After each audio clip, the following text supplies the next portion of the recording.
February 17th. 17. And Yeah. man, it is cold here, man. I don't know if I told you that, but it's been freezing here in New Mexico. Yeah, it's about 35 here. 40. Yeah, you're okay. You're right there with us, man. This Right. brutality, man. Yep. That's brutality. But we got some pretty good stuff to talk about on the show. So welcome, Kenneth Tillman. How's everything been? Good. Yes. Yeah, they're doing well. Yes. Thank you. Yes. So you know, did I have a? I'm sorry. Did I have a Seba's name up there? Did I put it up there? no. Okay, never mind. It's not there. I'm sorry. Okay. Let's see. Let's see here. Let's get into our Q&A.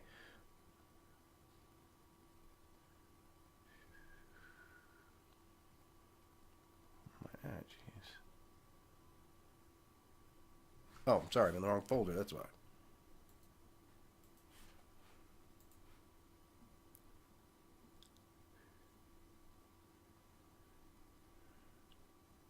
So it was a great pleasure of having Gregory Walker on the show, and I was really glad that he was able to come on because it just it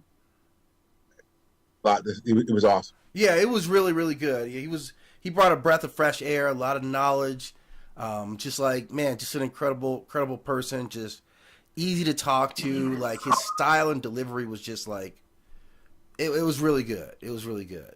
But okay, so this is our first comment, and this is on a post you and I had talked about, and this is 2 posts on Daredevil versus Batman.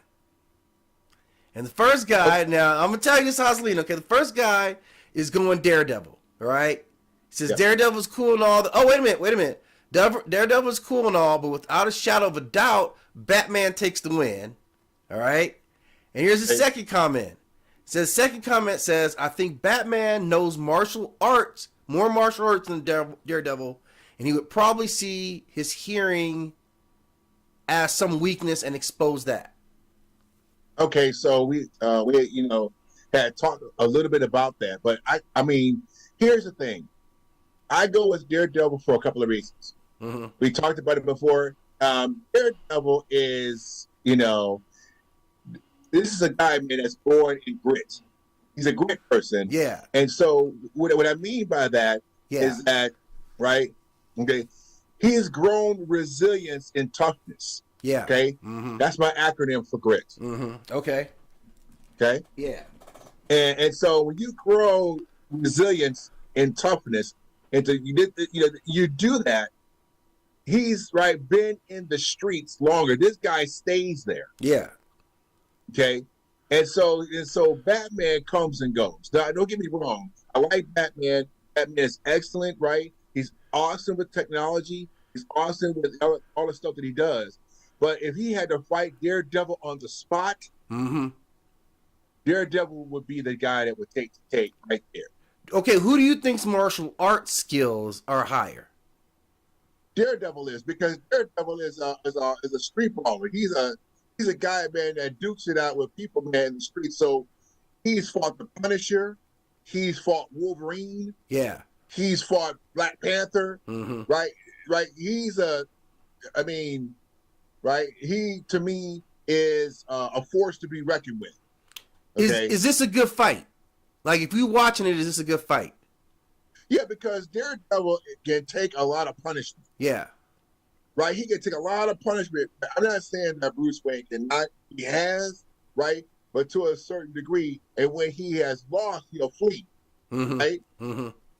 He's got to find a way of dealing with it. Yeah. Right. Yeah. Let me go off to the cave. He'll come back and fight. Exactly. He'll come back and fight. Yeah. Right. Uh-huh. Once he's figured out what your weaknesses are. Yeah. He'll figure out, how do I defeat this person? But right on the spot. Yeah. Right. I think that he would have to deal with that right then and there. Mm-hmm. And Daredevil is all about defeating a person on the spot. Yeah. Yeah. He's on the spot guy. Right. Yeah. Right. And that's him. Yeah. Right. And so right. And he's right. And he's born in grit. Yeah. Yeah. Because the next time I see you, it's a whole new fight. Right. It's a whole new fight. So Right. it's something different at that point, right? Yeah. Yeah. But at the point of duking it out, right? When you grow resilience into toughness. Yeah.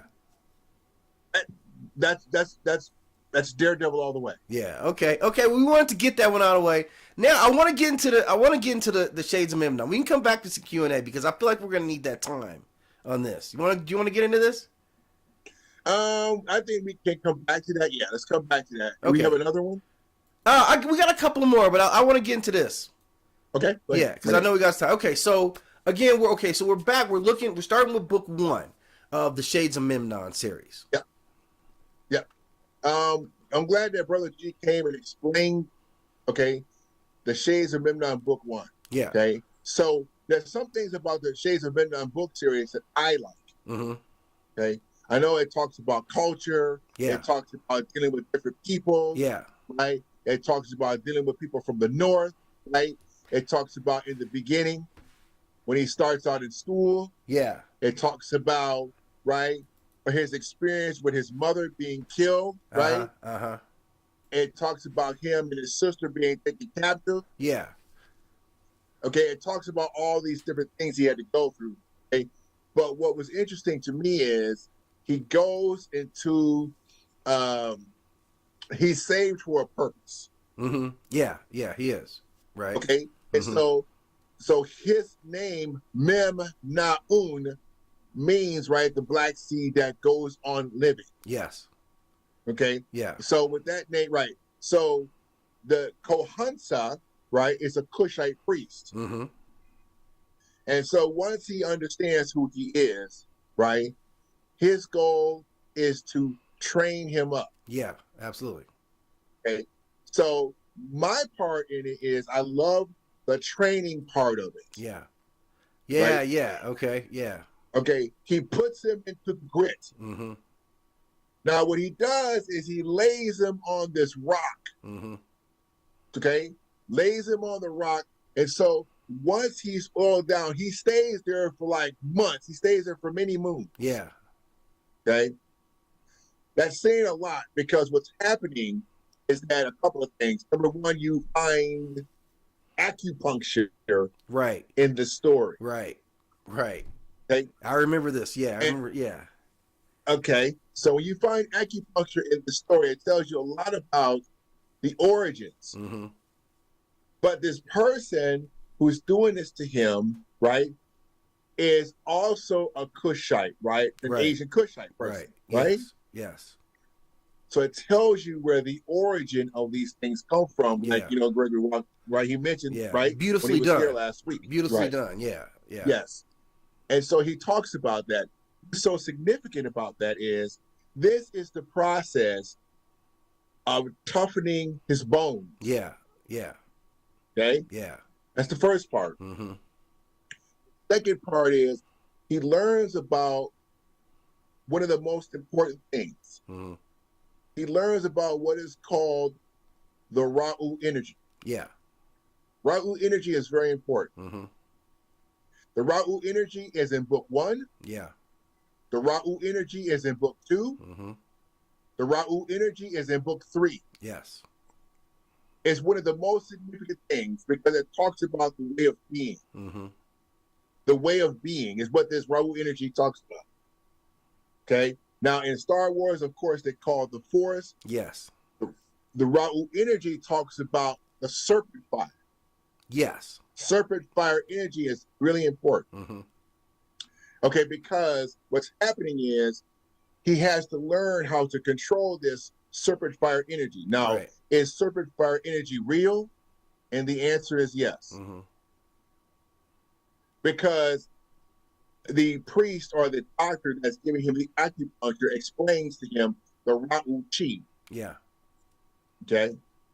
Now, I gave you a picture of, I forgot to put it up here. Was it with Bruce Lee? I want to show that picture. Or there's one with Bruce Leroy. I know I said 3, but I want to show for an example of what I'm talking about here. Then we can take those quickly off. Yeah. Okay. Here's the one with Bruce Leroy. Okay. Yeah. Now this. Okay. Exactly. So in this story. Okay. Great story. This is a great story. Yeah, The Last Dragon. Right? Yes. I love this, right? man. Yeah. Thank you, Barry Gordy. Yeah. Exactly. Yeah. In this story, this principal is the same. Mm-hmm. He has to find this inner energy called the Raw force. There. Right. It's called the glow Mm-hmm. in this story. Yeah. But as you can see, the glow is clearly what he's talking about because he fights Sho'nuff. Right. Yeah. He fights Sho'nuff. Right? Sho'nuff, exactly. Right? Yeah. Right? Okay. Hey, I love you, But Sho'nuff, though, man. okay, that brother man, right? But Yeah. he has an energy too, Yeah, he did. Yeah. right? Yeah. He had a Raw force energy, but it was a negative energy, Yeah. right? Uh-huh. Bruce Leroy has the positive energy, but Right. this Raw force energy is Yeah, real. that's right. That's Okay? right. Okay. Okay. I love In this this. story. Yes, Okay? it is. It is. Yes. Okay. Yeah. So Yeah. so if you got the picture with Bruce Lee, I'll show you that one if you have that one. I don't think I have the one with Bruce Lee. You know? There was one that when I tried to download didn't open. Maybe that was it. But I don't have the one with Bruce Lee. Okay. So there is a pictures of him with the dragon wrapped around him, if you will. Yeah. Right? Uh-huh. Okay. So what that is saying is that's telling us, I thought maybe I had the picture, I probably showed it to you. I sent them to you, is this again talks about the Raw force energy, and it's talking about the serpent fire. Right. That's why Bruce Lee is called the dragon. Uh-huh. Enter the dragon. Right. Okay, that's right. what this is talking about. Okay. So I thought for sure that you had it, but I'm sorry, I thought I sent it to you. But is it similar to this one here? Exactly. Okay. Now this is an example. Yeah. This is an example. This is that serpent fire energy is utilized, but it's in the form of a dragon. Yeah. Okay. And of course. Okay. The Asians are really big on mythology when it comes to this dragon, but of course we understand this serpent fire chi. Yeah. This absolutely. chi power. Yeah. Yeah. So does this does this chi power actually work? Well, it does. Mm-hmm. Okay, because what you're talking about is you're able to do things that Mm-hmm. lifts your energy. For example, you see people who are able to break a lot of bricks. Yeah. Breaking. Yeah. As a form of that. Mm-hmm. Right? Or lifting heavy weight. Mm-hmm. Right? Or high jumping in the air. All these things is form of controlling inner chi power. Yeah. To the Asians. Okay? Mm-hmm. Now, what you're looking at is the yin and yang. Yeah. Right? Yeah. This energy of positive and negative energy. Mm-hmm. This is the balance of Ma'at. Right. This is another form of Ma'at you're looking at in this yin and yang symbol. That's amazing. Okay. Okay, but I want you to pay attention because we're going to get into that in depth of understanding this symbol. But for this show, I want to just show you this serpent fire energy. Mm-hmm. Okay, this serpent fire energy is very important. It's called the Raw Force in the Shades of Memnon book series 1. Mm-hmm. And then the priest or the doctor, the one that's working on him who's doing the acupuncture, Mm-hmm. he calls it the Raw Chi. Yeah. Okay? Mm-hmm. The Raw Chi power. Yeah. That's what he's referring to. Yeah. Okay? And this energy is an example of that. And of course, with Bruce Lee, you see exactly how that is being displayed. Okay? It's saying that this is the dragon. Yeah. Okay? The serpent of fire, if you will. We always have that with fire-breathing dragons and such, Right. in mythology. Well, this is where this comes from. So this is an example of what I'm sharing. Wow, that's a cold. That's beautiful imagery right there. That's a cold image right there. Yes. Yeah. So, okay, so that's kind of what this is all about. And so, with the Shades of Memnon book series, he talks about the whole entire purpose of this training. Mm-hmm.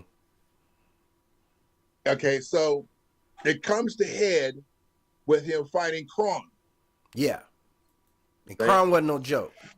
Kron wasn't no joke. Exactly. Yeah. So the idea of this is, does this really work? Yeah. Does this, right? Mm-hmm. What you did to him, is this in fact, true? Right. So he puts it to the test. Yeah. Right? He gives them both blades. Yeah. right? And let them fight and find out exactly what happens. Mm-hmm. Okay, this is the grit. Yeah. Okay, but the Raul Force energy is true. Yeah. Now, Yeah. he learns how to control it in other books. We'll be going through that Yeah. in book 2. Mm-hmm. But this energy allows us to be able to do different things with it. Yeah. Okay. That's Okay. pretty amazing, and that's kind of foundational because it's showing its reference, and you're showing it being referenced in other culture, something that we're all kind of used to hearing from Asian culture about energy. Yes, exactly. So if you kind of, here's an example. Mm-hmm. So you see the movie Star Wars, Absolutely. okay, and you know about the Jedi, right? Yeah. Okay, the story about the Jedi is very interesting because the Jedis have different color lightsabers. Yeah. Absolutely. Yeah. Mm-hmm. Okay, the same reason why they have different color lightsabers is because they all project a different inner energy Right. towards the crystal. Right. It's a very personal thing. Your lightsaber. This raw energy force is the exact same thing, Mm-hmm. but it's projected into the lightsaber. Right.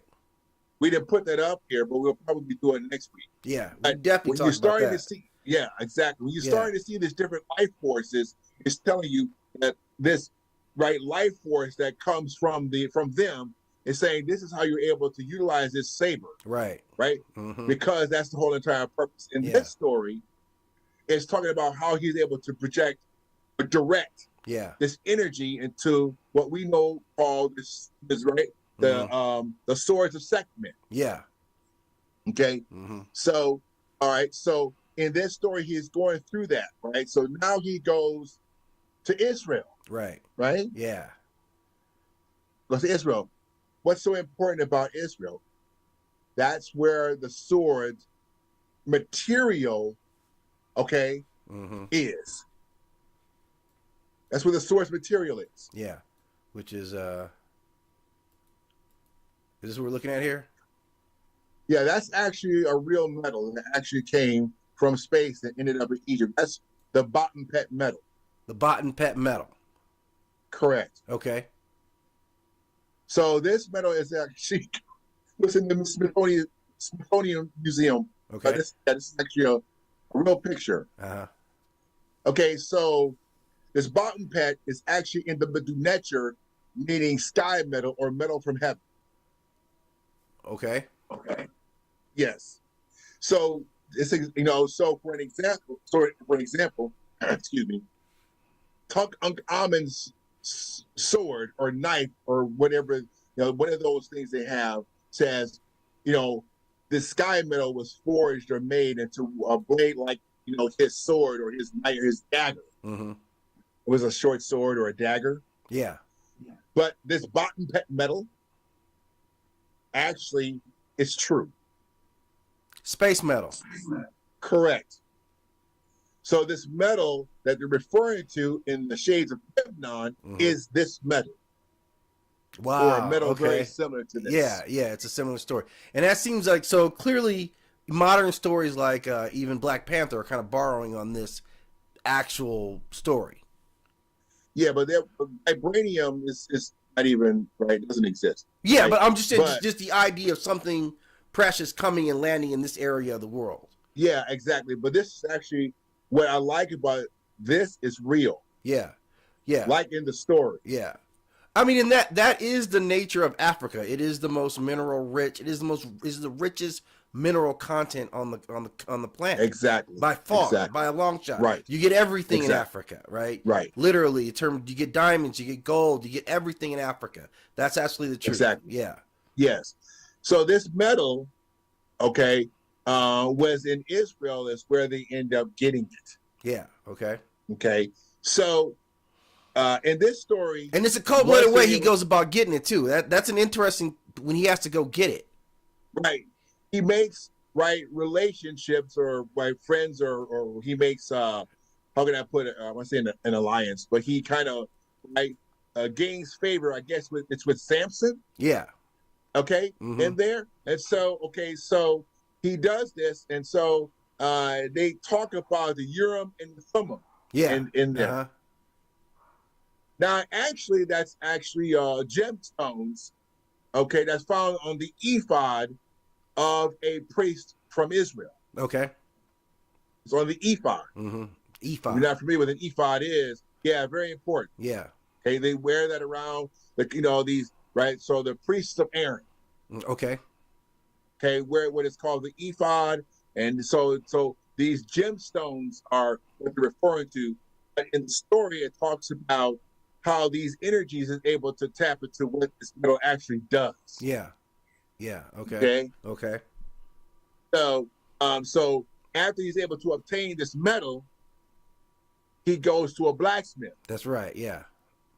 Okay. So, but before that, right, there's a ceremony that's done, Mm-hmm. right? And you have the book series, and then all of a sudden he's able to conjure Sekhmet. Yeah. Okay. Uh-huh. Okay. So when he conjures Sekhmet, right? Uh-huh.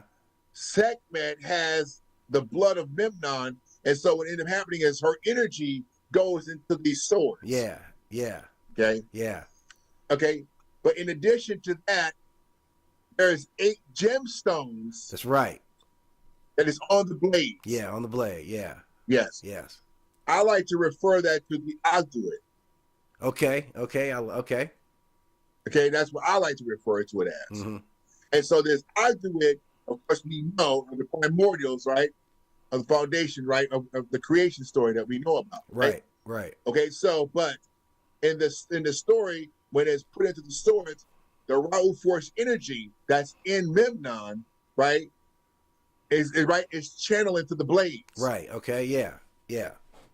So when there's danger, it changes a color. Mm-hmm.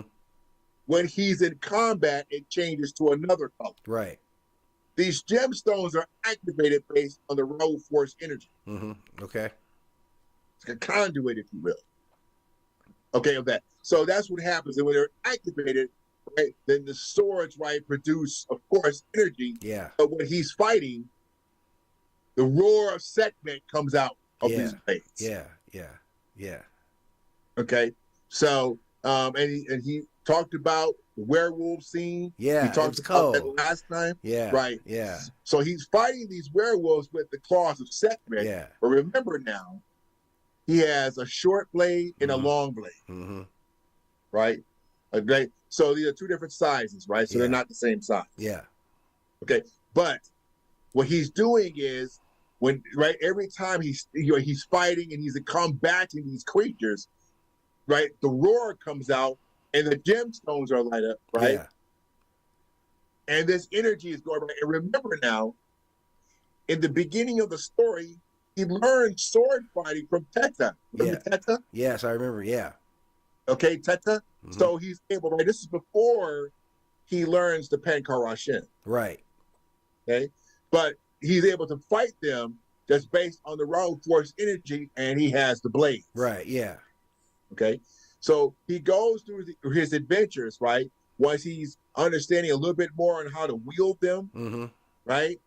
And so he goes through these adventures, right? Understanding a little bit more now about the swords now, because of course they say it's fitting for a warrior to have his weapons. Yeah. Absolutely. Absolutely. Absolutely. Let me interject something real quick, because one of the Q&A questions just became extremely relevant. I want to throw this in here real quick as we move through this. So this was someone responding to one of the first posts we put about the Aethiopist cut out of our interview with Brother G.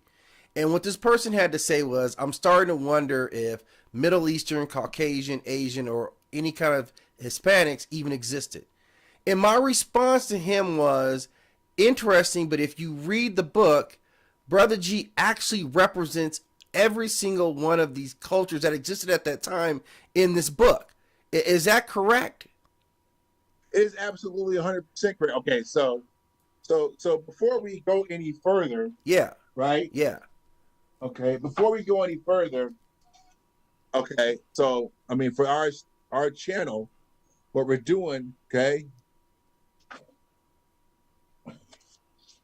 book 2, Mm-hmm. right? Yeah, I know that dude. Okay, exactly. Yeah. And then book 3. Yeah, okay. Yeah. Okay, so Yeah. right, so Yeah. clearly, Yeah. okay, clearly, Hmm. if he took a look and read the book series, Yeah. right, Yeah. all of this is meshed in the book series. Yeah. 100%. So Because you talk about exactly, so Israel, right? You talk about the Eastern cultures, right? That's exactly, represented. Crone is yes, representing that Norse Germanic exactly, belief system, right? right. So we see in So all these representations. right, so my goal is not to overshadow or repeat what Brother G has already said, pretty much, Yeah. Yeah. because he's already explained that, Yeah. right? Yeah. So, I mean, I do want to say that what's most important about the book series is if you read Hmm. the Brilliant glossary is glossary. Brilliant right, glossary. exactly. The glossary is very self-explanatory because it explains everything. Right. Yeah, it does. So, yes, Who so a people were, what when they were exactly, here, where they came. Like, I mean, the glossary. I mean, that's what really caught me off guard about the book. Is that okay? You just described this character, this sword wielding, glowing swords, enhanced bone strength, right? This dude is better than any like the sci-fi characters we get. This is the story, but yet there's all this actual knowledge that is woven into this, such that you need to go through the glossary before you can really even get into the book. exactly, because he did that perfectly through the first two book series. Yeah. The glossary is not in the third book Mm-hmm. because I don't think he repeated that.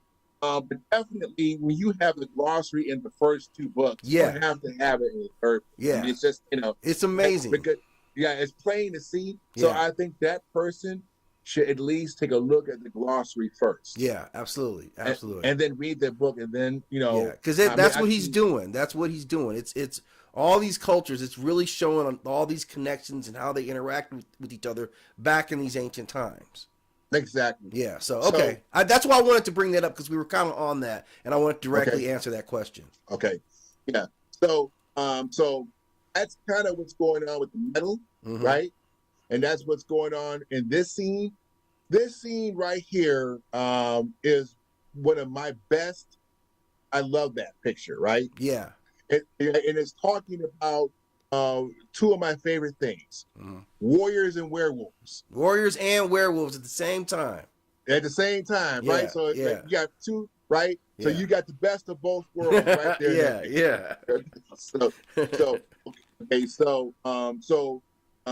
book two, if you have, we can go right there. Book two, if you want. Um, yeah, yeah, there you go. Yeah. Okay, so what's so important about this book is it's telling you exactly what this means. Mm-hmm. Raw Force Rising, Yeah. right? Yeah. And it's showing you the combat scene Mm-hmm. that's going on between Kron, right, and Memnon. Yeah. And you see how And big Kron is. you see how big he Look is, how right? big Oh, Kron is with he got the huge, horns on there, right? He got the huge. horns. He got the huge broadsword. Yes, Kron ain't you no see joke. Kron ain't no joke. exactly, Yeah. and he's bringing that blade down, Yeah. Yeah. He right, is. Yes. right, and it's talking to you about that culture and Mm-hmm. what type of they're able to associate. What I'm seeing, iron. Mm-hmm. Okay, they're able to make these type of strange weapons. They call them. Yeah. Okay, Yeah. because nobody over in ancient Kemet has blades that big. Right. Right. Okay, so right. And so here he is coming with that blade, right? It's showing you clearly how strong he is. Yeah. That's that Right? Conan right there. Yeah, exactly. Right, he's just right, nothing but muscle, Yeah. I mean, right? he's rippling. You see, Kron is rippling. Exactly. Yeah. Right? And you see, this ain't no weak dude by no means, Yeah. right? Not at all. Yeah. Okay. So in this story, which I really like, it picks up from book one. Now he's going through his adventures, and of course, I mentioned after he defeats Kron, right? Mm-hmm. In this sword match, and he's got his blades, right? He goes on this adventure to the point where he ends up going to, I believe, he's going over to the area of the Mediterranean where he meets King Minos, right? Mm-hmm. He goes over to Yeah. the festivals, right? Oh, this is a great part of the story too, man. Okay, right? Yeah. And Okay. so, Yeah. and the reason why I like that story so much is because a couple of things. He meets some other Cushites that are there, Right. okay? Mm-hmm. And so then, of course, we've brought out the Pankarashin is in that book series Mm-hmm. at least 10 times. Yeah. Yeah. 10 times that is in there. Yeah. What's so significant about that art? Well, it's talking about this encompassing art, right? This bull strength. Mm-hmm. That's what Pankarashin is all about. Yeah. It talks about the strength of Ra right Yeah. there, and that's what these Cushites have learned. These elite guards. Mm-hmm. It wasn't for everybody. Yeah. It was for these elite guards of King Munas who knew this, right? Yeah. And you see a spectacle, right? You see them fight, right? He shows an example of that, Mm-hmm. right? And then, of course, let me go back. So the young lady that has this graceful acrobatic skills, right? How she's able to, right, to not get hit by the bull. Yeah. In that story, remember Mm-hmm. that? Mm-hmm. All right, right. So this is an example of how acrobatic we were, Right. how skillful we were, right? And all these Cushites are all over the place there. Yeah. Okay, so he talks about that. What's interesting about that part is they're not in Kemet anymore. Right. They're over in another place. Mm-hmm. That says a lot about where pancreation comes from. Right. Yeah. Absolutely. It says a lot about, right, where the Aegean, it talks about, right, the history of the Greeks. Yeah, absolutely. Okay. So so after that, right, he goes on through his adventures, and then he ends up meeting the people that was in the festivals, the Pankarashin warriors. Yeah. Are you familiar with Hunak Kunte? No. Okay. Hunak Kunte, is the history that later comes into Asia. Okay. Term means the blackheads. Okay. Okay. And that term there, when you go, that's where a lot of the Asian people are. We're talking about these different cultures of Asia, these different people of Asia. Where Hunak Kunte, right, this is what this name means. So you can look that up and I'll show you what I'm talking about in a later broadcast, because we do need to know about that in this book series. Okay. Very important. But he is one of the Pankarashin warriors. Yeah.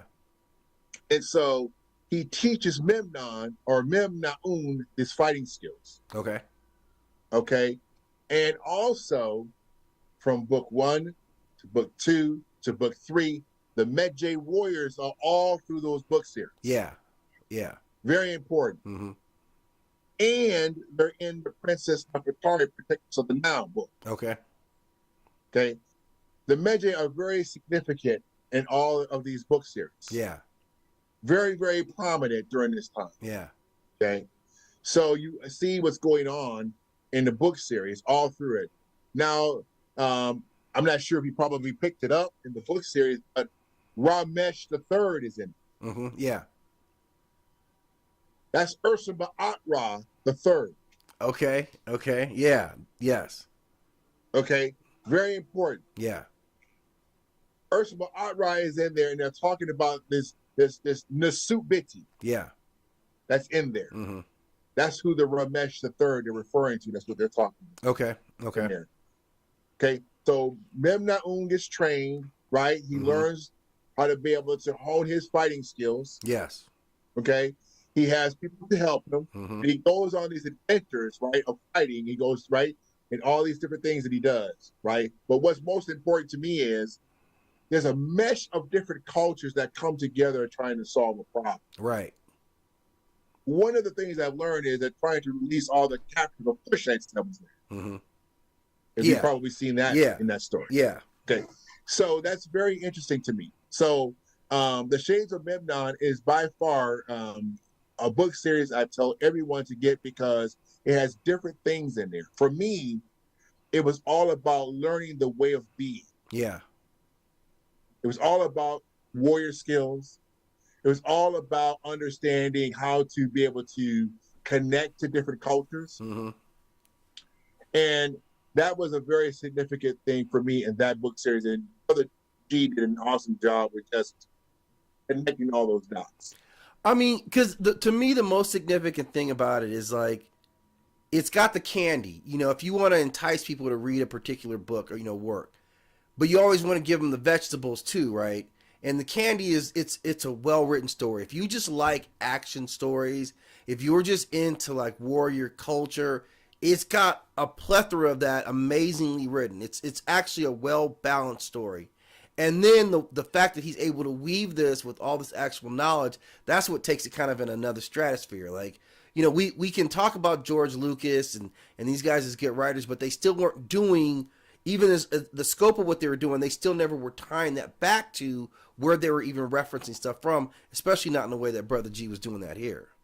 Absolutely. And so he talks a lot about the car string, Mm-hmm. this bull, right? Yeah. The bull's in there. So I'm going to show you a little picture of my buddy here. Yeah, there he is. There's my boy right there. See, Yeah. right? The bull right there. See that apis bull? Yeah. Bull? Yeah. All right. Yeah. You don't want none. You know what, right? You don't want none of that. Yeah. And so this is what I like about this story, right? In the comic before, they have to read the glossary to understand what's going on. Yeah, you really do. It's an amazing glossary. You could spend time and study just working through the glossary. Exactly. Yeah. And so when we get to book 3 next week, we will talk a lot more about why this is an important part of our study. Yeah. Because as that question will be answered in this book. Yeah. Okay. It's an amazing journey that he goes through. I mean, it is kind of cool.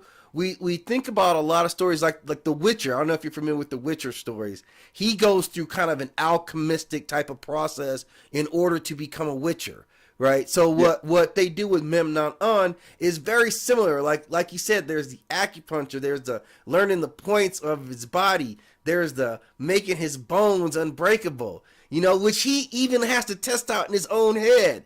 You know, he's like, right. You know, he said my bones were unbreakable, but I don't know. It's like when he's in the labyrinth thing, right? And it's like, damn, okay, yeah. I mean, and that whole labyrinth scene is completely bonkers. I was reading, I'm like, man, this is off the hook right here. So if you, like I said, if you enjoy, you know, again, if you enjoy stories about like the Minotaur itself, this is a really good book because you don't get to get a different side of him kind of told in this way.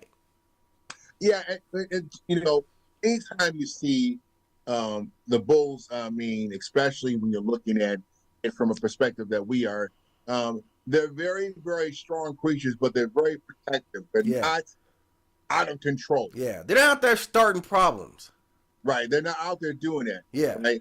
But as I mentioned before, I know that people like bulls here. Mm-hmm. They like to be able to have, you know, the bullfights where you see the shows that people have, right? Yeah. You wouldn't be able to do that with an African bull. Right. Okay. Right. You wouldn't be able to do it, right? Okay. It's not happening. Yeah. Right. Yeah. So, okay, they're very protective, but we know that, right, everybody's trying to eat them. Yeah. Right. So they know, right? They look at you, they go, no way, buddy. Yeah. Right? Ain't going down. Exactly. So they know, right, what time it is, and you ain't gonna be able to get them right in a show. Right. Right. Yeah. Right. They ain't having it. Right. They ain't having it. Yeah. They give me the tour right? They fit it with, right? Yeah. Right. Just with bunkers on everybody. Yeah. Right? It would just start, right? It would be pure destruction. Right. And that's what I'm saying. So I think that reading a book series from what it is, and then too, what I really liked was Memnon's process of training. Yeah. He went through these different levels. Yeah. Right. To understand himself. It all starts out when he's in school in book 1. Right. Yeah, I remember that. Yeah. Okay, so it all starts out there. So as you mentioned, he went on this journey, but a lot of these stories, a lot of this history is very real to this very day. Yeah. And that's what I really like about it. So I have taken the gems out of this story for myself personally, And that's how we train and teach people on these things, because these the Dogon, right, and Hmm. other tribes, right, over in Africa today are still doing some of these practices to this very day. Right. Right. Okay. So that's why we need to get back to understanding some of the roots, Hmm. right? Some of these remnants of things that is still there that we can, right, take hold of and put into practice for our times that we're living in right now. Yeah, I mean, because the great thing about how he progresses is, one, there's never a lack of discipline. In fact, discipline is etched into every part as he Yes. goes on, and Yes. there's also like a humbleness to it, because he sees his own process himself. Where at each stage he's kind of, having to figure out, am I really, am I this, right? He has to Right. prove himself at every point. And when he Exactly. got to prove it, it's too late. You can't back out. There ain't no Right. running from it. Like the scenario, like you fighting against Kron. That's it. You got to be ready to go. I mean, that's 100%. This dude is Right there. willing and wants to take your head off. Right. That's Right. his whole Exactly. thing. And there's personal motivation. Obviously, it's a very symbolic image. These two cultures kind of clashes, which is what they're representative of. But how Yep. Memnon handles that is really the most telling part of the book. Exactly. I think there's another picture that I sent you on the Medjay Warriors. We're going to touch on that before we get into some more Q&A, but before we go. Hang on, let's see here.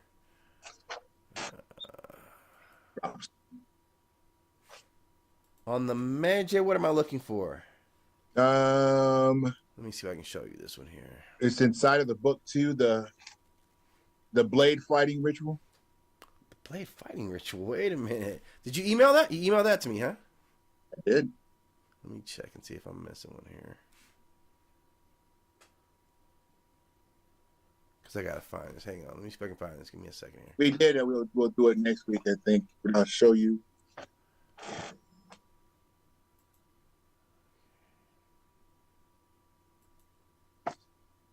When we pull it up, I mean, I can put it here on the Yeah. screen so you can see it. Yeah. When we show it to you. Yeah, show it to me.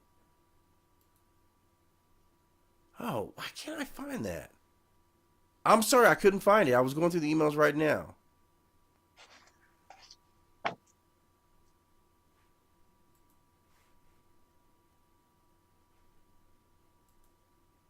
Let me see. So what we will do for next week is we'll talk about the Medjay Warriors and how important it is. Yes. Because the Medjay Warriors, let me just say it like this. The Medjay Warriors are by far the best of the best when it comes to being the elite guard for the Nisut. Yeah. They are handpicked and chosen. They would be, in my opinion, right, and just my opinion, better than the Army Rangers as far as I'm concerned. Okay. Right. Okay. So the reason why I say that is because a normal soldier would march 32 kilometers a day. That's 20 miles. Okay. Medjay go 26 miles a day. Yeah, okay. 26 miles every single day. Yeah. Okay. And right. So they can go across the Sahara. Okay. Mm-hmm. They're the ones who go out and bring that person back to the Nisut. Yeah. They're the master bowmen. Mm-hmm. Okay. These are the elite of the elite. They're robust and they're rugged, right? And they do pretty much everything that they need to do. Outstanding warriors, Mm-hmm. and they're very, very loyal. They're dedicated to custom practices and training, and Medjays who are handpicked for certain things only because they have to go through lots of training and rituals, and then they're chosen for certain types of duties. Yes. You just cannot be next to the Nisut unless you're the best of the best. Yeah, absolutely. Absolutely. Yeah. Okay? So then, yeah. And then after that, Nisut, when they're born, and they are raised in the royal court, Mm-hmm. they're trained by the best of the best. Right. So they're trained by the Medjay. Mm-hmm. That's how they become. We know about stories of Montu. We talk about that Right. only because they're the commander in chiefs of the military. Right. Yeah. Okay, but they're trained by the best of the best. Yeah. Yeah. Okay, and so the Medjay is the spirit tip of that. Yeah. Absolutely. Yeah. And of course, then the suit had to be a warrior as well. He had to have all that. But he was a savage. Yeah. Absolutely. Absolutely. Yeah. Right. Yeah. But my man is a savage. Yeah. Right. So he goes out there, right? And he's that bull strength, and he goes out there and take care of business. Yeah. And that's what he does. Yeah. But remember, Montu, right? All fighting is done through him, right? By this manifestation of strength, right, and war. Yeah. And that's what he does, and he's good at that. Yeah.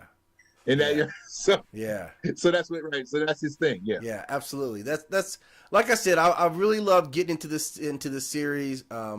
I encourage you, like I think you'll enjoy it. It's just got that vibe about it, and we're gonna dig deeper and deeper into it. Having had Brother G on the show to interact with us, just really brought a lot of stuff to life. But did you have some more you want to break in on this, or do you want to save it and get into some verses? I want to save it and get to some verses because I really want to do this. Okay. And I want to finish up next week. So I think because we went through book 1 and book 2 today, and then we're gonna do book 2 and book 3 for Black History Month. But definitely, right, we want to bring respect and honor to the book series. Yeah, great series. Like I said, I think it's thoroughly enjoyable. So we had a couple of like verses covered based on some guys we had talked about earlier, right? And the first one I really want you to get your opinion on was this one right here, man. Yeah, that's it right there. Punisher versus the Daredevil. Now you talk about grit. Grit. Yeah. Now, that's like a Punisher. Punisher is okay. So Punisher is on a different level of grit. Yeah, he is. Yeah, right? Yeah, absolutely. And so yeah, he has fought Daredevil to a standstill on a few occasions, but Daredevil has had to train him on not to kill people all the time. Yeah, but that's what I do. Because he's like, listen, everybody doesn't need to die. Right? That's what he's telling them, right? Yeah. This is the story of Daredevil and Punisher. Yeah. Okay? Yeah. So, right? And so he's telling, listen, man, you don't have to blow everybody away, right? That's right. Calm down just a little bit, right? Yeah. So this is the story between them two. But you're saying, who would I give it to? Yeah, if it's going down. If it's going down, I would give it to Punisher. Oh, what? You just blew my mind right now. I would give it to Punisher because Punisher is a killer. Yeah, he is a killer.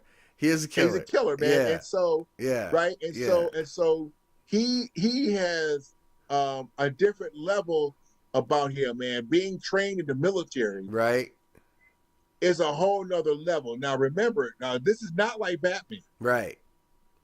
Okay, this is not like Batman. He's that guy, man. That right? He would go by any means necessary, right, to make sure you're a goner. Yeah, right. Yeah, most definitely. And I've seen some of the movies, man. Yeah. His torture methods are not great. You do not want it with the Punisher, man. No, you do not want this cat mad at you, man. No. Yeah. His torture methods are right. Yeah. It's like, man, you're treating me like I'm a prisoner of war. Yeah. Right? Yeah. Because of these torture methods. Yeah. Right? Yeah. So I have to give it to Punisher. Daredevil and Batman is different, but when it comes to Punisher, that's another level. Yeah. The Punisher is ill, man. I mean, that movie, the last one they did with Thomas Jan as the Punisher and John Travolta plays the villain, it was cold. I mean, like the way he killed him, where it's like, I ruined your life. I'm having you. Your car is dragging you. Your whole family is dead, man. I mean, like, and you knew it. The thing about him is, once his family is killed, he has no other purpose of life. That's right. No other purpose, man, right? And took it from him. Entire mission. Well, see, Daredevil's mission is nothing like the Punisher. Yeah, he's more of a protector ultimately Yes. for the community. Ultimately, is what he Yes. is. Yes. Yeah, Punisher's role is to put you in the obituary. yeah, that's it. That's his Yeah, thing, yeah, right? yeah. By any means necessary. yeah, yeah. It's going and most times it's going to work out his way, man. Exactly. Yeah, yeah. So who else do we have for? Okay, okay. Now I got a good. This is a good one. This is a good one here. Okay, I want to get your opinion. This is another one of those in-house fights, man. Oh. Oh. Yeah, yeah. I don't even know on this one. I'm gonna say I don't know, man. Like, obviously you got Black Mantis and we got Killmonger, right? Yeah, I would go. I would go Killmonger. I'm going Killmonger. Ask myself too. Now I'm going Killmonger because remember, there's two things about Killmonger I like. Yeah. Okay. Number one, right, his roots. Yeah, yeah, yeah. Most definitely. Right. Yeah. The roots, right, Yeah. is in the family. Yeah. Right. Yeah. My second thing is that Killmonger is a Navy SEAL. Yeah, he is. He is. He's a Navy SEAL. So we gotta go with the SEALs. Yeah, yeah, yeah. I mean, Black Mantis, don't get me wrong, is highly skilled. He's got some real he's got some great technology weapons. But for everything you said, that's actually why. I mean, Killmonger to me is just the man. On a lot of levels. Killmonger is the man. Yeah. I have to go with Killmonger. Listen, okay. For what I understand right now, and it could be more, right? But since the SEALs have been created, there's only been 32 African American people, man, who have made it through SEAL training. Wow. Okay. Okay. Only 32. Yeah. Since the creation of SEAL training. Mm-hmm. That says a lot, man. So yeah. I'm on the side of the SEAls, man. Yeah. Side of the SEAls. Right? Because I'm telling you. Yeah. Right? This says a lot when you're able to graduate, man, from SEAL training. Mm-hmm. Okay. So I'm connected to a guy right now who's a Navy SEAL. Okay. Okay. Okay. And he is one of the 32 people. Man, that's amazing. Graduated as a SEAL. Yeah. Okay, a real one. Yeah. Okay, so that's why, I'm on that side of the SEAls. Yeah. Okay. That's pretty amazing there. That's pretty amazing there. Well, okay. Yeah. Okay. Like I said, this was a great in-house battle, right? I got something a little different for you, man. I'm hoping you're up on both these characters here. But I'm gonna see here. This was an interesting one. Somebody put in front of me.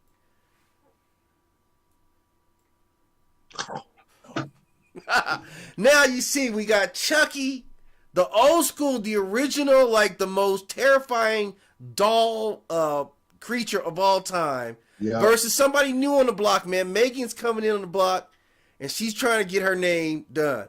If these two are squaring off, who do you think comes out of this one? Dude, you know what? Hands down, I got to give it to Chucky. You don't think Chucky can get the new school?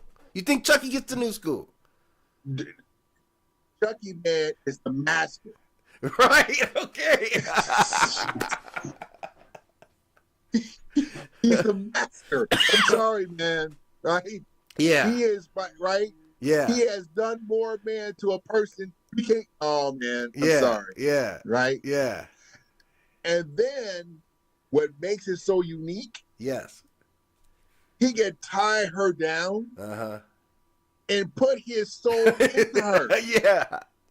Yeah, he could, man. That might be even worse, man. Right, that might be worse. That might be worse right there. Yeah. I hadn't even thought about that. Yeah, okay. I hadn't thought about that. Okay. Yeah. So put his soul. Yeah, right? So I give it to Chuck, man. Yeah, Chucky would be calling on Damballa, right? I'm just saying. Yeah. All right, so I give it to Chuck. Yeah, okay, yeah. I hadn't thought about Chucky because Chucky's so crafty, man. He's crafty, Chucky's man. just like a mastermind. Down, yeah. Right? Yeah. He could trap her, tie her down, once he put that hand on that forehead, and he it's said, over with. "Gambala." Well, I'm Right? just saying, it's Yeah, over, yeah, yeah. right? Most definitely, most definitely. Okay, and that's why she's still alive, Yeah, right? yeah. She ain't gotta be dead for him to do Yeah, that. yeah, that's truth. Yeah, that's truth. Now I'm all up Okay, in so here. I'm yeah, all see, up in here. Now I don't care what kind of programming you got. okay, This is my and you, programming. okay, I'm just saying, Yeah, that's how powerful he is. yeah, I yeah. got to give it to Chuck. Okay, you gotta give it to Chuck. Okay, let me finish up. We got one last of the Q&A, and this was just one. I had done a little short little profile about the mythology of the worship of bears, right? And this, obviously this goes on to a lot of like Scandinavian mythology of bears. Do you see bears venerated like in ancient Africa? How were bears viewed in our culture, or were they? How were bears viewed in our culture? So Yeah, when you say that, you mean as far as Africa is concerned? as far as African culture, how were bears viewed? I am not really big on that because I don't really notice as far as the region it would be concerned or Uh-huh. how Africa is Yeah, that there's actually bears there, yeah. right? Mm-hmm. So we know of gorillas Right, being right. there, Yeah, okay? yeah, But but bears, right, yeah. because of their physiology Uh-huh. Did not and their exist. makeup, Aren't really prevalent in Africa. exactly. Okay. So so they're out in regions, right, Yeah, where they would be right the apex predator. yeah, yeah. Bears would be like for Kodiak or the They're like grizzly the bear. lion. They're like equivalent to the lion. Is that Exactly, okay? Okay. exactly. Yeah, yeah, Yeah. yeah, So I'm not right. So I mean that would be interesting because all over Africa I've not seen any. yeah, You know, yeah, right? That would be very interesting, and they wouldn't be able to do very well in that climate, right? yeah, Because they need to eat a lot of meat because of all that muscle and everything yeah, they have, yeah. right? So, Uh-huh. right, so, yeah, so that would be a very challenging thing for them. Yeah. Okay. Well, let me ask you, since we brought up lions again, like how are tigers, just in pure power, how are tigers relative to lions? It all depends. You see, tigers, right, are solo, right? They're solitary hunters. Right. Yeah. Absolutely. Yeah. Okay, Yeah. where lions are use their pride, right, Yeah. Yeah. to Uh-huh. capture their food, Yeah. right? So to me, I have to give it to the tiger, Okay. Okay. okay, because the tiger is because you're a solitary hunter, you do everything yourself, Right. right? Yeah. He's more skillful in that way, Mm-hmm. okay, than dealing with, so I mean he had to deal with one or two lionesses that would be different, Yeah. Yeah. right? But if it's facing off, man, with just the lion and the tiger going at it, Uh-huh. yeah, I have to give it to the tiger. Because the tigers are bigger, right? They're bigger, Yeah. Yeah. and they're right, and they're for pound, Yeah. you know. Okay, Mm-hmm. the lion, they say the king of the jungle, man, not to the tiger, man. Yeah. What happened, Yeah. buddy? Uh-huh. Yeah. Right, you come Yeah. across these waters, man, you better be ready. Yeah. Yeah. Okay, And tigers are legendary for being vindictive. very much so. Yeah. Yeah. Very Tigers much so. will target out people and places. Yes. Yeah. Exactly. Yeah. Yeah. Right, and they're relentless, man. Right, they don't play, man. They're Yeah. relentless like that in their behavior. Yeah. Yeah, yeah. It's Okay. it's a couple of crazy stories, man. Like one, like I said, I remember this guy, a basic guy on TikTok, recounting a story about this tiger that went to war against his village. I mean, this tiger unalived, like 100 people. Yes. Like Tiger- I mean, in the daytime. Very, very vindictive because the intelligence level is higher. Yeah. Yeah. Okay. Okay. Right, so they're Mhm. able to calculate, Yeah. right, Yeah. strategize, Yeah. right, Uh huh. and you did something to me, I'm gonna do something to you, right, Dirty. and I'm not done until I'm satisfied. Yeah. Yeah. Yeah. Absolutely. That is the 100%. tiger. That is the tiger. Like that's a crazy representation too. And just relative to the lions, I mean, like you're right. The strength of the lion again is in its pride, which still says a Right. lot about we're more relatable to lions because that's how Yes. we tend to operate. Right, is along those same lines. We understand the lion. We understand that I'm watching your back, you're watching my back. This is a team. We get Right. that connective tissue that, you know, it bonds us. It's why we were able to kind of domesticate dogs and relate to dogs, Exactly. because they Right. fit in with our, like, okay, this is us. This is us Right. right here. Everybody else over there is them. Right. Yeah. Exactly. We about this right here. But if you're a solitary dude, Yeah. right? Yeah. I mean, it'll be different, but you'll be more scope. Yeah. Yeah. Because you got to rely on that, just that one. Exactly. Yeah. Yeah. Okay. Exactly. Okay. You got one more comment here before we go? I think let's see if I've got one more here.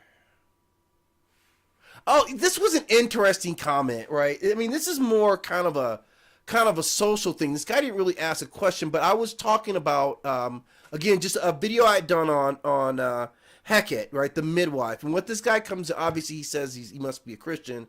I like the way God destroyed all these false gods with the exodus of Israel. How many things do you see wrong with that statement?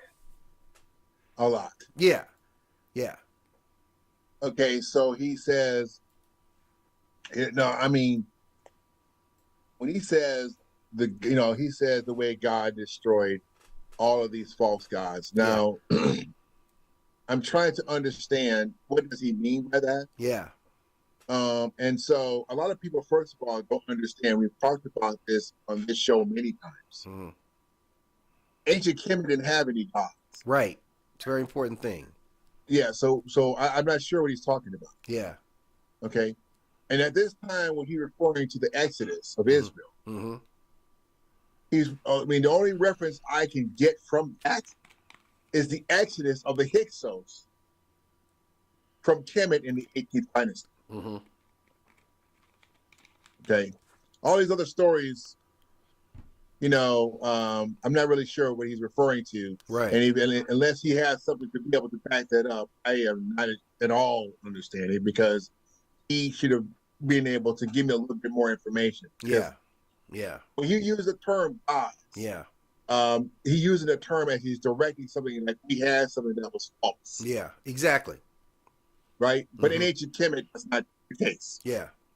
Right? So that didn't make any, that's just. Well, again, sometimes people like to throw stuff out just because they like to muddy the waters. Or, again, we have a place where we're just sharing good knowledge.